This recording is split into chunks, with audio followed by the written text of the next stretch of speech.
আসসালামু আলাইকুম সুপ্রিয় দর্শক, কিভাবে আসলে একজন কৃষক নিরাপদ থাকে এবং নিরাপত্তা এবং যেটা গ্যাপ ইংলিশে শব্দটা হচ্ছে গুড এগ্রিকালচার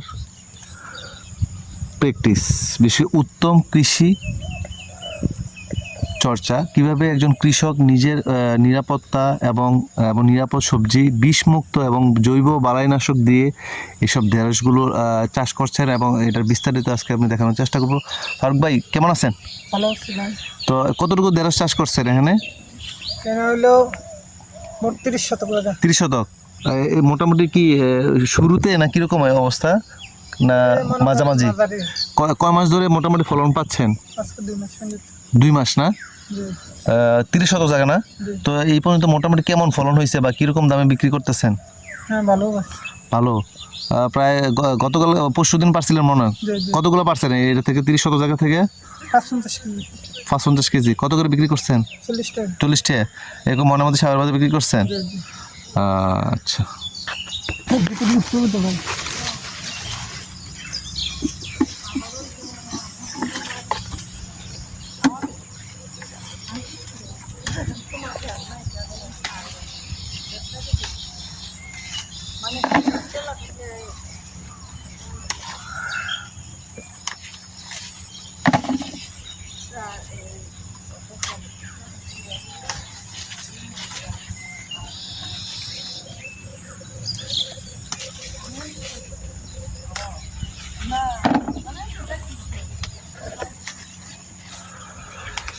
সুপ্রিয় দর্শক, কৃষি এবং কৃষকের প্রতিবেদনে আমি চলে আসছি আজকে ময়নামতি।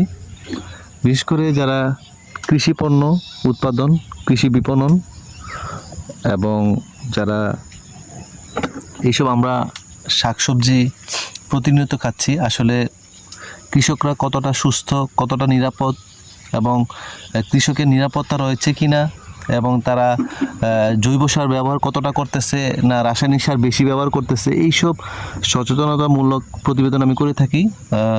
ভাই এটা কি জৈব সারটার গোবর টোবর দিয়ে চাষ করছেন নি? জৈব সার দিয়ে চাষ করছেন?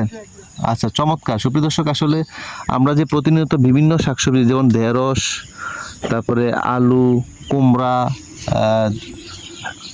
ঝিঙ্গা, পটল, মিনিমাম শতাধিক সবজি রয়েছে। তো বিশেষ করে এইসব সবজিগুলো নিরাপদ কিনা, জৈব সারের মাধ্যমে হচ্ছে কিনা, বিশেষ করে আমরা যারা বিশেষ করে কৃষি নিয়ে আছি তারা কতটা নিরাপদ, কৃষকেরা নিরাপত্তা কিনা। এই যে উনি কিন্তু হ্যান্ড গ্লাভস পরে কাজটা করতেছেন কেন? বিশেষ করে যাতে হাতে চুলকানি বা এই যে হাতে বিভিন্ন সমস্যা হয়, এটা একটা, এবং তার হাত থেকেও যদি কোনো ধরনের যেন ওই প্রোডাক্টে বিশেষ করে ওই সবজিতে যেন না যায়।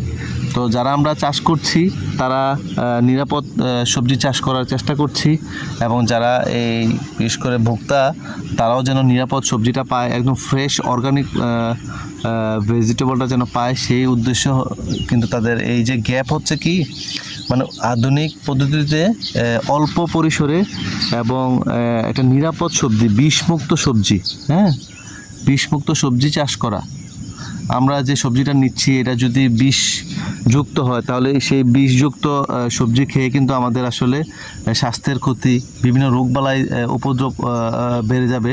সো আমাদের যে সবজিগুলো খাবো সেটা কিন্তু অবশ্যই নিরাপদ এবং প্রাকৃতিক উপায়ে, বিশেষ করে জৈব সার, বিশেষ করে গোবর, তারপরে বার্মি কম্পোস্ট, এইসব জৈব সার দিয়ে যারা লালন বিশেষ করে কৃষিগুলো করছেন